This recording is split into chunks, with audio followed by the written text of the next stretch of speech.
दरअसल कनाडा की जासूसी एजेंसी कम्युनिकेशन सिक्योरिटी एस्टेब्लिशमेंट ने खतरा पैदा करने वाले देशों की एक सूची जारी की है। इस सूची में कनाडा की एजेंसी ने भारत को चीन, रूस, ईरान और नॉर्थ कोरिया के बाद 5वें नंबर पर रखा है। जस्टिन ट्रूडो ने यह आरोप भी लगाया है कि भारत, रूस और चीन कनाडा के चुनावों को प्रभावित करना चाहते हैं, मुझे सत्ता से निकालना चाहते हैं।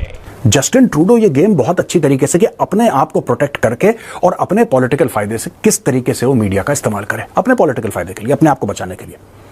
तो हर कसम, हर वादा, हर डिसेंसी का लेवल जस्टिन ट्रूडो लांघने को तैयार है, उसको उससे कोई फर्क नहीं पड़ता। अब आप ही सोचिए कि जस्टिन ट्रूडो के इन बेबुनियाद आरोपों का जवाब अगर भारत, रूस और चीन ने मिलकर दे दिया तो कनाडा नक्शे तक में नहीं बचेगा। मुझे नहीं लगता कि वो उनको समझ आ रहा है और वो शायद फंस चुके हैं, जहां तक मेरा ख्याल है, क्योंकि अब उनकी पार्टी के अगेंस्ट उनके 20 नंबर पार्लियामेंट की बात कर रहे हैं कि आप खुद तो डूबोगे सनम, हमें भी ले डूबोगे। मोदी साहब ने अंडर गिवन सर्कमस्टांसेस वेस्ट को एक जैब फेंका, एक थप्पड़ लगाया उन्होंने। क्या वो इफेक्टिव है? जस्टिन ट्रूडो को मीडिया से इतनी मोहब्बत है कि जस्टिन ट्रूडो उस कमरे से बाहर गया, उसने कैमरा देखे, उसने उल्टी कर दी, उसने बक दिया। अभी अभी वादा करके आया था 2 मिनट पहले शी जिनपिंग से कि ठीक है सर, आपके और हमारे बीच की बात है, जब कुछ बनेगा तब बताएंगे, क्योंकि मीडिया क्या है, मीडिया छाप देगा। एम्बेसडर साहब वापस आए हैं, उन्होंने पिछले 3 दिन में कोई ऐसा टीवी चैनल नहीं है, कहीं नहीं है कि उन्होंने प्रेस कॉन्फ्रेंस नहीं की, और वो डायरेक्टली हम ट्रूडो को अटैक कर रहे हैं। We are not attacking Canada, we are not attacking the people of Canada. पर इस समय जो एक आदमी जो अंधा बैठा हुआ है, हम उससे डायरेक्टली हेड ऑन ले रहे हैं। हम जय हिंद दोस्तों, कनाडा ने ऐसे देशों का लिस्ट जारी किया, जस्टिन ट्रूडो ने, उनकी गवर्नमेंट ने, जो कनाडा के लिए खतरा है। अब उसमें 3 बड़ी महाशक्तियां भी हैं, भारत, चीन, रूस, इसके अलावा ईरान, साउथ कोरिया का भी नाम उसमें शामिल था, जो कनाडा के लिए खतरा है। और इनडायरेक्ट रूप से या डायरेक्ट रूप से कनाडा और जस्टिन ट्रूडो ने कहा कि भारत, चाइना और रूस ये कनाडा के दुश्मन है और आगामी चुनावों में ये कनाडा के चुनाव को प्रभावित करने की कोशिश करेंगे, कनाडा के चुनावों के रिजल्ट बदलने की कोशिश करेंगे। एक तरीके से इन्होंने भारत को एनिमी और रूस और चाइना को एनिमी वाले कैटेगरी में डाल दिया। लेकिन इन भिखारी और औकात से बाहर कनाडा को कौन बताए कि अगर भारत, चीन और रूस मिलकर अपने पे आ गए तो कनाडा नक्शे से ही बाहर हो जाएगा। भारत चीन और रूस से लड़ने की बात कर रहा है, तुम यार इन तीनों देशों में से किसी एक देश से भी लड़ नहीं पाओगे ढंग से, ठीक है? शायद 10 दिन भी खड़े ना हो पाओ इन तीनों देशों में से किसी एक देश के सामने। और चेतावनियां तो ऐसे दे रहे हो, कह रहे हैं ये देश समझ जाए और कनाडा इनको बिल्कुल हल्के में नहीं लेगा। मतलब ऐसे बच्चों की तरह चेतावनी दे रहे हो, कुछ बिगाड़ लोगे इन तीनों देशों में से किसी एक का भी। खैर, इस जस्टिन ट्रूडो टोटली अपने दिमाग से हिल गया और उल्टी सीधी बातें कर रहा है। फिर RC, royal Canadian mountain police है, उससे प्रेस कॉन्फ्रेंस करवा दी, जो कि एक पॉलिटिकल ऑर्गेनाइजेशन है। उसके बाद अभी फिर उन्होंने पिछले हफ्ते एक प्रेस कॉन्फ्रेंस कर दी। तो मुझे नहीं लगता कि वो उनको समझ आ रहा है और वो शायद फंस चुके हैं, जहां तक मेरा ख्याल है, क्योंकि अब उनकी पार्टी के अगेंस्ट उनके 20 नंबर पार्लियामेंट की बात कर रहे हैं कि आप खुद तो डूबोगे सनम, हमें भी ले डूबोगे। और जगह जगह अगर आप टोरंटो से 100 किलोमीटर बाहर जाओ तो बहुत नेगेटिव किस्म के मैसेजेस लिखे हुए हैं ट्रूडो के लिए, तो वो तो परेशान है ही है। पर इंडिया ने अब मन बना लिया कि अब हम इसको हेड ऑन लेंगे। ये पुराना वाला इंडिया नहीं था कि जो किसके पिताजी को एक्स्ट्राडिशन के लिए बोला इंदिरा गांधी ने, तो उसने कह दिया जी you are not differential to the queen, तो वो अभी भी उस तरह की वाहियात बातें कर रहे थे।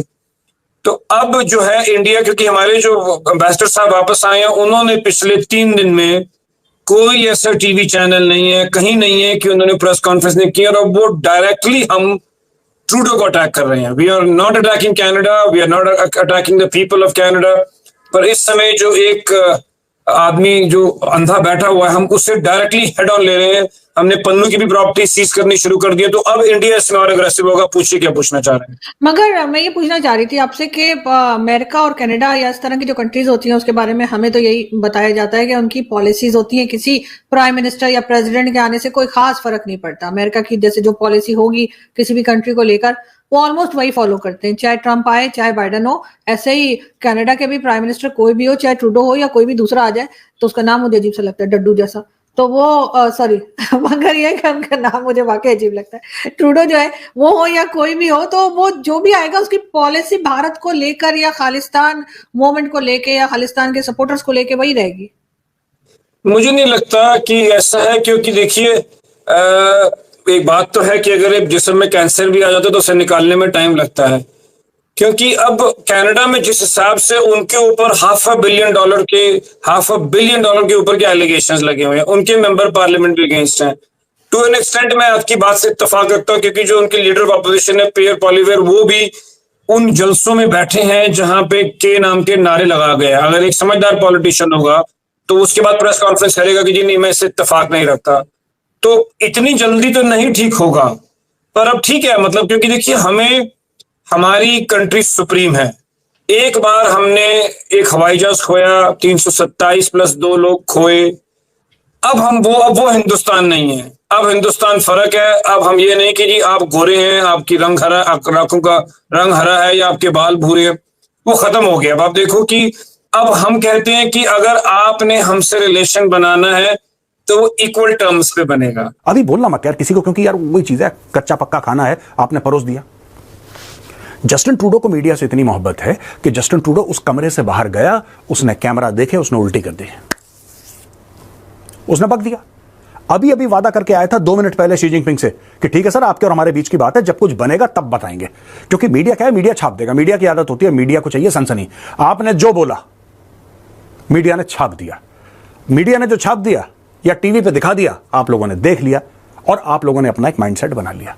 जस्टिन ट्रूडो ये गेम बहुत अच्छी तरीके से कि अपने आप को प्रोटेक्ट करके और अपने पॉलिटिकल फायदे से किस तरीके से वो मीडिया का इस्तेमाल करे, अपने पॉलिटिकल फायदे के लिए, अपने आप को बचाने के लिए। तो हर कसम, हर वादा, हर डिसेंसी का लेवल जस्टिन ट्रूडो लांघने को तैयार है, उसको उससे कोई फर्क नहीं पड़ता। ये संजय कुमार वर्मा साहब जो हाई कमिश्नर है भारत के कनाडा, जब उनके ऊपर देखिए क्या हुआ कि जब आपने बोला कि he is a person of interest, आप गेम समझ रहे हैं? पर्सन ऑफ इंटरेस्ट 1-1.5 साल हो गया निज्जर को निपटे, अभी तक भारत का high commissioner person of interest नहीं था। आप गेम समझिए, भारत का high commissioner person of interest नहीं था। भारत का high commissioner person of interest कब बना? इन्हीं लोगों ने यानी कि कनेडियंस ने एक झूठी, आधी पक्की आधी कच्ची स्टोरी वॉशिंगटन पोस्ट को दी। वॉशिंगटन पोस्ट ने छापी, क्योंकि वॉशिंगटन पोस्ट बहुत एक क्रेडिबल प्लेटफॉर्म है, सो टू से दुनिया भर में वॉशिंगटन पोस्ट की तूती बोलती है। तो इन्होंने वॉशिंगटन पोस्ट के आर्टिकल को, जो इन्होंने खुद ही फीड करा था इनको, उसका इतना हुआ बनाया कि ये हो गया, भारत ने ये करा, और बोला अब ये पर्सन ऑफ इंटरेस्ट है। वो जमाना चला गया। अगर आप वैसे भी वर्ल्ड में देखेंगे कि जितनी भी इमर्जिंग इकोनॉमीज हैं या ट्रेड है, वो तो सारा हमारे पार्ट में शिफ्ट हो रहा है। मतलब एक जमाना था आरजूदी, जब हम छोटे होते होटल में जाते थे तो अंग्रेज जब आता था तो सारे जो वेटर्स थे वो भी एक्साइटेड हो जाते थे कि ये अमीर है, ये हमें टिप देगा, क्योंकि अंग्रेज है, ये डॉलर में कमा रहा है, इसका डॉलर 12 रुपए का है, 15 रुपए का है। पिछले 20 साल में बदल गया है। अब इंडिया की अपनी इकोनॉमी, इंडिया की अपनी टूरिज्म, इंडिया की अपनी बाइंग पावर इतनी है कि मैं बड़ी माजरत के साथ कहूंगा कि अब तो यहाँ अंग्रेज आके गरीब हो जाता है, क्योंकि जब वो यहाँ आता है तो वो देखता है कि इतनी एक्सपेंसिव होने के बावजूद भी इतनी स्पेंडिंग पावर है इस कंट्री में। मतलब आज भी अगर मैं न्यूयॉर्क जाता हूं तो न्यूयॉर्क में शॉपिंग और खाना पीना हिंदुस्तान से सस्ता है बनिस्बत इसकी कि मैं दिल्ली में कहीं जाऊं। तो अब इतनी बड़ी स्पेंडिंग पावर इंडिया के पास, इतनी बड़ी इकोनॉमी है, इतनी बड़ी मिडिल क्लास क्रिएट हुई है। मतलब 80-80 करोड़ के तो अपार्टमेंट्स हैं गुड़गांव के अंदर, जो कि बाय इंटरव्यू मिलते हैं। तो आप इससे अंदाजा लगा लीजिए कि अब वो जमाना गोरों का चला गया, क्योंकि ये देखो दूसरा खेल भी तो ये 5 आइज के खेल रहे हैं ना, 5 अंग्रेजी बोलने वाले। दोस्तों, भारत एक ऐसा देश है कि भारत पहले किसी को भी नहीं उकसाता है। जितने भी देश आपको भारत से पंगा लेते दिखेंगे वो पहले ही भारत को उकसाने की कोशिश करते हैं, चाहे वो पाकिस्तान रहा हो, चाहे वो चाइना रहा हो, चाहे अन्य कोई और देश रहा हो, चाहे वो कनाडा रहा, सभी भारत को पहले उकसाते हैं। इसके बाद जब भारत जवाब देता है तो फिर हाथ पैर जोड़ने लगते हैं। ठीक है, यही सेम चीज अब जस्टिन ट्रूडो भी कर रहे हैं। लेकिन जस्टिन ट्रूडो हाथ पैर नहीं जोड़ रहे। जस्टिन ट्रूडो तो सोच रहे हैं कि हम क्योंकि गोरे हैं, हम वाइट्स हैं, हम कनाडा हैं, तो हम भारत के आगे कैसे झुकेंगे, हम भारत सही है फिर भी हम भारत को गलत प्रूव कर देंगे। बेटा वो वाला भारत नहीं है। इनके जो जस्टिन ट्रूडो के बाप थे वो भी जस्टिन ट्रूडो की तरह प्रधानमंत्री थे और खालिस्तानी को समर्थन करते थे। जस्टिन ट्रूडो का पूरा परिवार ही खालिस्तानी है यार, ये खालिस्तान की पैदाइश है। ठीक है, तो कनिष्का बॉम्बिंग हत्याकांड हुई थी, शायद आपको पता हो, जिसमें हमारे 300 से प्लस भाई लोग उसमें शहीद हुए थे। ठीक है, उनकी जान चली गई थी। लेकिन जस्टिन ट्रूडो के बाप, क्योंकि वो खालिस्तानियों ने बॉम्ब प्लांट किया था, उसने एक्सेप्ट ही नहीं किया। उसने कहा इसमें हमारा कोई हाथ नहीं है। उस समय भारत की पोजीशन कमजोर थी और कहीं ना कहीं दुनिया में गोरे लोगों को हमेशा सही माना जाता था, इनके खिलाफ कोई आवाज नहीं उठाता था। तो ऐसे जस्टिन ट्रूडो भी अपने बाप की तरह समझे, बेटा वो भारत नहीं है, घर में घुस के कनाडा की ईंट से ईंट बजा देगा। कनाडा की कोई औकात नहीं है इस समय भारत के सामने। कनाडा उछलता था अभी तक अमेरिका के जोर पे, और अमेरिका भी हाथ खड़े कर चुका है। भारत से डायरेक्ट पंगा अमेरिका भी नहीं लेगा। अमेरिका पंगा लेगा तो फिर 3 बड़ी महाशक्ति अमेरिका के खिलाफ हो जाएंगे। चाइना, रसिया ऑलरेडी है, चाइना ऑलरेडी और भारत, ये तीनों ही फिर एक खिलाफ हो जाएंगे अमेरिका में, और अमेरिका फंस जाएगा फिर। तो इसलिए अमेरिका भारत से पंगा नहीं ले सकता और कनाडा को उछलना भी नहीं चाहिए यूएसए के दम पे।